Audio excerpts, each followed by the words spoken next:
اتعشينا ونمنا. صحيت تاني يوم الصبح، نزلت بدري، اشتريت فطار، جهزته ورحت حاطه على الترابيزة ورحت مصحي العميل. صباح الفل يا غالي، صباح الفل يا ابو حميد، تعالى افطر. قعدنا نفطر. واحنا بنفطر قلت له انا والله العظيم بعتذر لك جدا على اللي حصل.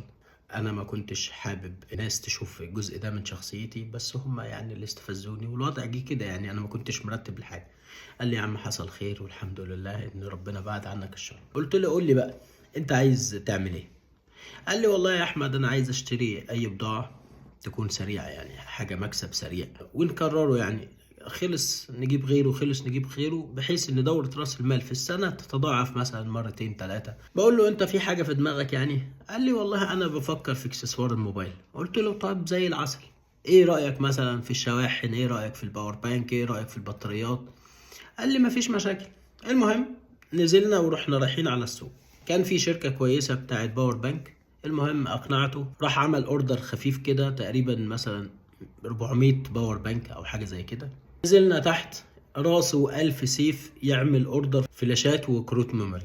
يا عم الله يصلح حالك، ده انا كان ليا تجربة وهنا المضروب كتير وبتاع. فقال لي يا احمد انا عايز اعمل الاوردر ده. قلت له يا عم خلاص براحتك. المهم اتفق على اوردر بتاع فلاشات 128 و256. قلت له يا اخي الفلاشات دي كلها مضروبه. قال لي يا عم انا عايز اعمل. المهم دفعنا العربون للبنت وساب باقي الفلوس معايا، على اتفاق ان هو واخد عينه هينزل بيها مصر يجربها ويعرضها على بتوع الموبايلات.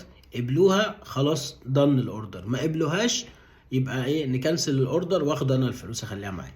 المهم الراجل نزل مصر فعلا. كام يوم اتصل بيا قال لي يا احمد العينه دي تعبانه خالص، كنسل الاوردر. رجعت للبنت اكنسل الاوردر، لا ده مش عارف ايه، الصينيين بيتجننوا لما تكنسل الاوردر يعني. فضلت اقول لها ده الحاجه بايظه وانا هتصل بالشرطه وهعمل ومش عارف ايه وبتاع. راحت مدياني الفلوس. المبلغ بتاع الراجل كله بقى معايا اللي هو كان 7000 دولار. انا عاوز اشتغل وشغل الوساطه حلو ومربح وما فيهوش ضغوطات.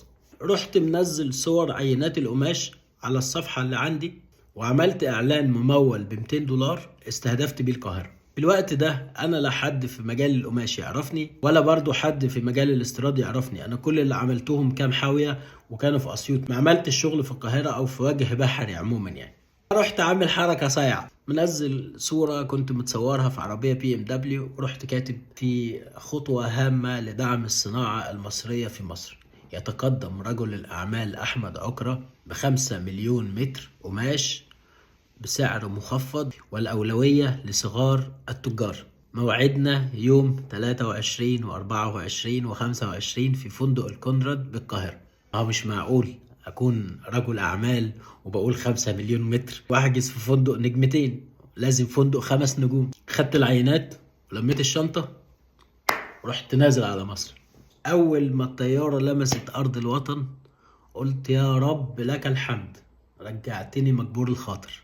وصلت مصر وكان عندي مشاعر كتير جدا. كنت حاسس زي الطفل اللي امه ضربته فجري على الشارع، ففضل يمشي يمشي يمشي فتعب، فمش عارف يروح فين، فرجع تاني لامه.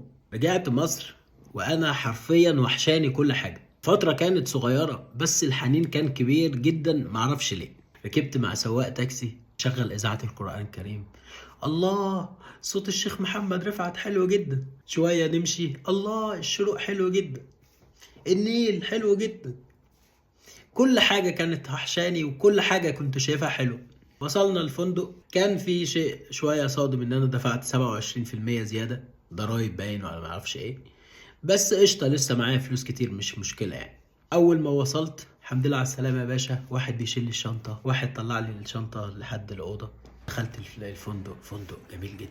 طلعت الأوضة بتاعت الفندق، فتحت البلكونة. المنظر في البلكونة بيبص على منظرين. منظر حلو الكورنيش النيل زي ما بيبان في الصور. منظر التاني لمصر اللي انا اعرفها، الشوارع والزحمة والعربيات والتكاتك. اديت الشنطة بسرعة جريت ورا الفندق ناحية مصر اللي انا اعرفها. الناس البسيطة وهي بتسبح على بعض، وقرطاس الطعمية، شربت القهوة بتاعتي في قهوة بلدي، والقرآن في كل مكان. أول ما قعدت كده حسيت إن قلبي اطمن. فطرت وفضلت قاعد على قهوة أشوف الناس.